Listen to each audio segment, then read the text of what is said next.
변비나 설사, 장내 환경이 계속적으로 나빠졌을 때 장 점막이 사라지기 시작합니다. 머리가 아프다, 피부가 가렵다, 눈이 침침하다, 기억력이 떨어진다, 우울해진다, 잠이 잘 오지 않는다. 우리가 상상할 수 있는 모든 부분에 영향을 줍니다. 장에 현재 문제가 생겼고 계속 전신 염증 반응들이 나한테 계속 나타나고 있어. 그러면 우리가 식습관을 어떻게 되돌려야 될까? 장 건강을 위해서.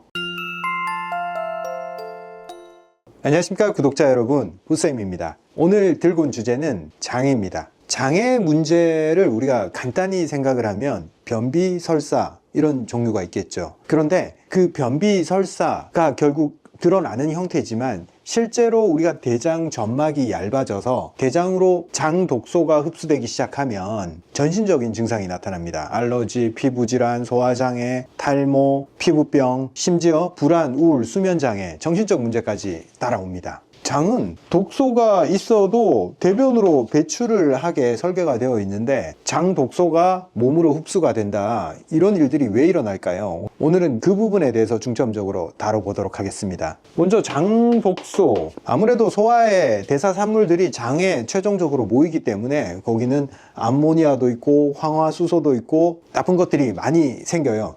그 중에서 제일 우리가 안 좋게 보는 게 뭐냐면 균이 많이 살잖아요. 장내에 좋은 균도 살고 나쁜 균도 살아요. 무엇을 좋은 균이라 하고 무엇을 나쁜 균이라 부를까? 그 차이는 나쁜 균이 가지고 있는 특성에 기인합니다. 나쁜 균들은 이 세포벽이 특정 형태를 띠고 있습니다. 이 세포벽의 구성 성분이 리포폴리사카라이드, 쉽게 얘기하면 지방 형태로 당 구조가 이렇게 여러 개 겹으로 쌓여 있는 물질 성분이라고 보면 돼요. 그걸로 세포막을 형성하고 있습니다. 이걸 줄여서 LPS라고 얘기를 하는데 이게 주 원인이 됩니다. 장 독소의 주 원인. 세포벽인데 LPS로 이루어진 애들이 있고 오히려 그 세포벽들이 우리 몸에 좋은 역할을 하는 성분으로 구성되어 있는 애들이 있어요. 그런 것은 유익균이라고 하겠죠. 그래서 세포벽이 이 LPS로 이루어진 애들을 유해균이라고 합니다.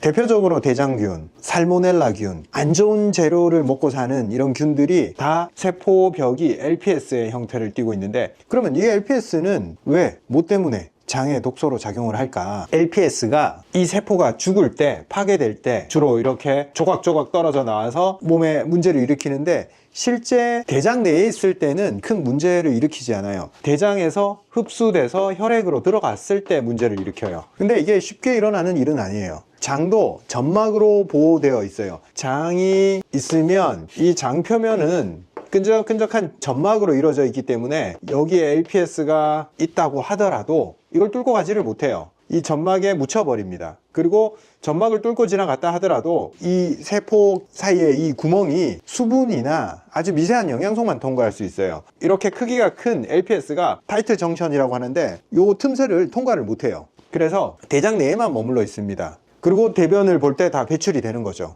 양이 계속 증가를 하더라도 대변만 잘 보면 다 빠져나옵니다. 근데 언제 문제를 일으키냐? 변비나 설사, 장내 환경이 계속적으로 나빠졌을 때 이 점액질, 장 점막이 사라지기 시작합니다. 우리가 설사 계속 하다 보면 나중에 끈적끈적한 곱 같은 게 나오죠. 그게 다 점액질들입니다. 점막이 쓸려 나와서 설사를 하다가 이제 그까지 긁어서 내려온 거예요. 그런 것들이 설사를 자주 하거나 오랜 변비로 장이 건조해졌을 때 점막층이 없어지겠죠. 없어지면 옳다구나, 1차 방어막인 장 점막이 없어졌으니까 2차 방어막밖에 안 남았어요. 그래도 여기가 좁아서 통과를 못해요. 얘는 덩어리가 크기 때문에. 그런데 시간이 지나고 장 환경이 계속 나빠지면 미세한 상처들이 생기면서 사이를 벌려버립니다. 그러면 이 큰 덩어리의 LPS가 혈액을 타고 돌기 시작하죠. 이 큰 덩어리들은 혈액 내에 있으면 안 되는 애들이에요. 그리고 이 지질 다당체이기 때문에 얘들은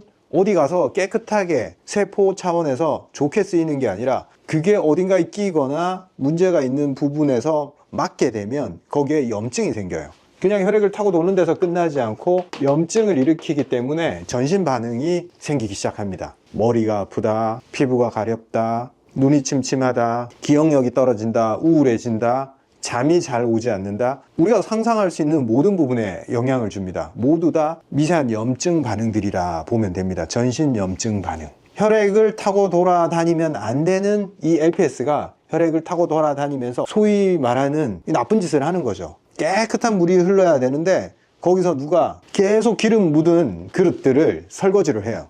깨끗한 계곡에서 계속하면 그 기름이 어떻게 돼요? 점점 어딘가에 가서 구석에 박혀서 썩고 냄새 나고 물을 탁하게 만들고 물고기를 죽게 만들겠죠. 마찬가지입니다. 우리 몸에 이 덩어리가 큰 지질다당체가 혈액 중에 돌아다니면 온갖 문제를 다 일으킵니다. 원래는 장벽을 통과할 수 없는 애들이었는데 통과하게 돼버렸다. 이걸 장누수라고 합니다. 영어로는 leaky gut. 이게 일반적인 상황에서 만성변비나 만성설사나 이런 분들한테 잘 유발됩니다. 계속 설사를 하거나 변비가 있는 사람들은 늘 여기가 묵직하고 뭔가가 가볍지 않은 느낌들을 받죠. 불안정한 느낌을 받고. 그리고 급격하게 유발되는 상황이 있습니다. 소염제나 항생제를 대량으로 장기간 사용을 했을 때 이 타이트 정션, 장 점막 세포의 틈새가 벌어지기 시작해요. 왜? 이 독한 항생제들이 점막도 손상을 시키고 결합하는 힘을 느슨하게 만들어 버립니다. 세포의 능력을 떨어뜨리기 때문에. 둘째로 강한 항생제들이 좋은 세균, 나쁜 세균 할 거 없이 대량으로 장 내에 존재하는 세균총들을 사멸시킵니다. 대량 학살이 일어나는 거죠. 항생제, 세균을 죽이는 거니까 좋은 거든 뭐든 다 죽어요. 죽으면 어떻게 되겠어요? 이 세포벽을 구성하고 있던 이 LPS가 대량으로 방출됩니다. LPS가 어느 정도 나쁜 균들도 죽으니까 일정 부분은 장내에 존재합니다. 근데 항생제에 의해서 대량으로 많이 발생을 하면 당연히 대량으로 혈액으로 들어가기 시작합니다. 그래서 항생제를 장기적으로 쓰니까 변비가 생겼다, 설사가 생겼다, 그리고 몸이 다운된다, 몸에 다른 이상이 자꾸 생기더라. 장누수가 생기기 시작했다고 보면 됩니다. 그래서 독한 약들을 오래 써서 균들을 잡는다고 해서 이득일 것 같지만 이런 예상 못했던 문제점들이 계속 생기게 됩니다. 자, 근데 여기서 또 하나 재밌는 게 이건 다 대장에서 일어나는 일이니까 난 변도 잘 보고 변 모양도 괜찮아. 그리고 대장이 불편하지 않아. 그래서 나의 문제는 아닐 거야 라고 생각하는 분들이 있어요. 근데 이 유해균들이 대장 내에서만 이렇게 살면 좋지만 결국 대장의 상단인 소장까지도 진출을 합니다. 일부. 원래 소장 내에는 균들이 잘 진입을 못해요. 근데 대장과 근접한 이 소장 하단부에는 균들이 진출을 할 수가 있습니다. 균들이 진출을 해도 이 LPS, 이 덩어리가 크기 때문에 여기서 소장에서도 쉽게 흡수가 일어나진 않아요. 근데 대장과는 다르게 소장 점막이 튼튼하게 잘 작동을 할 때도 이게 흡수되는 경우가 있습니다. 이게 지질 성분이라고 했잖아요. 기름 성분이에요. 누구랑 결합을 잘 하냐면 지방이랑 결합을 해서 지방이 흡수될 때 거기서 무임승차를 해서 같이 흡수가 될 수 있습니다. 즉 대장도 멀쩡하고 다 멀쩡한데 내가 지방을 자꾸 많이 먹는 사람들 같은 경우에 우리가 기름기 있는 거를 먹으면 몸에 농도 생기고 염증이 생기고 자꾸 문제가 생기잖아요.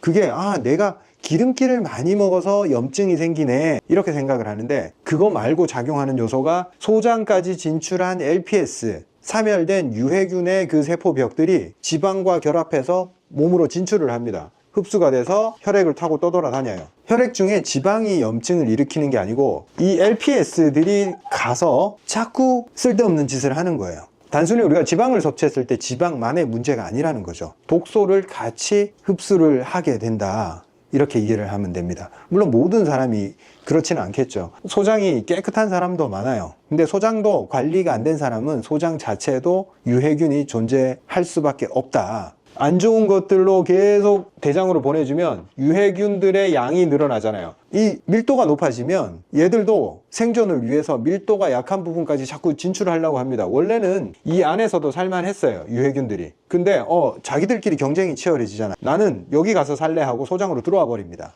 양이 많아지면. 유해균을 증식시키는 그런 식습관을 계속 가지고 있었을 때 대장이 버텨준다고 해도 대장 말고 소장을 통해서도 이 염증 물질들이 유입이 돼서 내 몸에 독성 반응을 일으킨다. 이렇게 보시면 됩니다. 장애에 현재 문제가 생겼고 계속 전신 염증 반응들이 나한테 계속 나타나고 있어. 자꾸 어딘가에 자꾸 염증이 생기고 있어요. 그러면 우리가 식습관을 어떻게 되돌려야 될까? 장 건강을 위해서. 자꾸 유해균들이 많아지고 개들이 배출하는 이 LPS에 의해서 내 몸이 망가지는데 그 유해균을 줄이는 행동을 해야 되는 게 당연하잖아요. 어떤 식의 식습관을 해야 되냐 라고 봤을 때 우리 장내 세균총들도 사람들이 뭘 먹고 사느냐에 따라서 계속 진화를 해오고 변화를 해왔어요. 태어나서 뭘 먹느냐에 따라서 세균총들이 인종별로 시기별로 달라집니다. 모유 수유를 하냐 분유를 먹이냐 이거에 따라서도 장내 세균총이 달라져요. 그리고 이유식을 할 때부터 점점점 우리 식습관에 영향을 받으면서 그 균들의 재료가 되는 음식들에 의해서 그 균주들, 대장에 살고 있는 그 균의 특성, 종류, 양들이 결정이 됩니다. 어떤 균들을 우세하게 만드냐는 내가 뭘 먹느냐에 달려 있습니다. 그러면 어떤 걸 먹는 게 나한테 유리할까 봤을 때 인류가 이 세균, 대장 내의 세균이랑 대장이라는 이 소화기관이 만들어진 이후부터 줄곧 같이 공생해 왔다고 보면 됩니다. 가깝게는 30만 년 전에 호모 사피엔스가 아프리카에 퍼져 살 때 그때 먹었던 음식들에 의해서 만들어진 균에 우리 몸은 적응을 했겠죠. 그 균들과 같이 사는 방법을 몸이 터득을 하고 그 균에 익숙해진 거예요. 어떤 균을 우세하게 만들까는 내가 먹는 거에 달려 있지만 어떤 균이 나한테 유리하냐는 우리 조상들이 얼마만큼 그 균과 오랜 시간 공존을 해왔냐 이걸 생각하면 됩니다. 즉 우리 조상들이 가장 오랜 시간 동안 먹어왔던 거, 소위 말하는 신토부리, 우리 조상들이 한반도에서 산 기간만큼 한반도에서 나는 그 음식들에 계속 길들여 오면서 그에 적합한 균들이 여기에 자리를 잡고 있단 말이에요. 그 균에 적합한 유전자를 점점 채택해 왔습니다. 그래서 길게는 30만 년, 짧게는 농경이 시작된 1만 년, 더 짧게는 우리가 한반도에서 거주한 그 기간에 먹었던 음식들, 그게 우리한테 맞는 거예요. 한국인한테 가장 기초적인 균주 공급원은 된장, 간장 이런 발효장 종류겠죠. 둘째로는 발효시킨 김치. 근데 김치는 고춧가루가 너무 많이 들어가서 일단 장 점막에 좋지가 않아요. 그래서 가급적 고춧가루를 좀 배제한 방식의 물김치나 장이 약한 사람들은 그런 쪽으로 선호를 하시는 게 좋고, 전통 장들 이런 것들을 선호를 하면 좋습니다. 유익균들이 들어가더라도 얘들이 먹고 살 만한 재료도 계속 같이 줘야 됩니다. 유해균 말고 유익균들이 좋아하는 재료는 통곡물, 현미나 귀리 이런 것들, 신선한 채소, 과일, 콩, 해조류, 식물 기반을 좋아해요. 유익균들은 조금 유식한 말로 프리바이오틱스라고 하죠. 장내 세균들이 먹고 살 만한 재료들을 공급해 준다. 제품으로 막 프리바이오틱스 막 이렇게 얘기를 하지만 실제로는 신선한 채소, 과일, 미역, 콩, 현미, 잡곡 이런 거 먹으면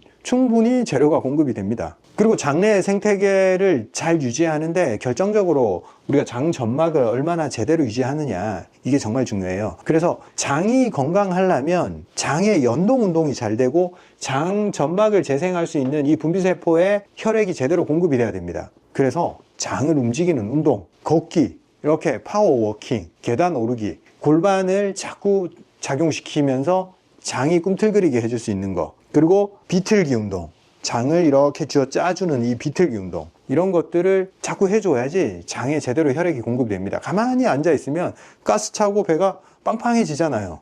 근데 좀 움직이고 나면 방귀도 숭숭 나오고 뭔가 장이 가벼워지잖아요. 장을 움직이게 하고 방귀를 끼게 만들어야 돼요. 그 가스가 그 안에 있으면 유해균들이 증가를 하게 되어 있습니다. 그리고 아까 말씀드렸듯이 항생제를 대량으로 쓰게 되면 세균총도 파괴될 뿐만 아니라 장 독소가 급격히 증가하면서 내가 염증 잡고 균 잡으려고 항생제를 썼는데 이 LPS가 대량으로 만들어지면서 혈액 내로를 타고 돌면서 다른 데 염증을 일으켜요. 병 주고 약 주고, 약 주고 병 주고, 그냥 무한 반복입니다. 그래서 우리가 항생제를 남용하지 말자 하는 게 우리 몸의 정상적인 시스템을 다 깨버립니다. 순간적인 이점, 균이 없어졌을 때 얻을 수 있는 그 이점 때문에 많은 걸 잃어버리게 됩니다. 그래서 아주 짧게 써야 된다면 짧게 무조건 써야 됩니다. 그리고 우리가 음식을 골고루 먹어라 하는 게 다 일리가 있는 얘기예요. 나는 다른 거 먹으면 자꾸 탈도 나고 선호도도, 그래서 맨날 똑같은 걸 먹는 사람들이 있어요. 근데 장내의 세균이 단순하지가 않아요. 종류가 너무 많고 걔들이 하나의 생태계를 이루고 삽니다.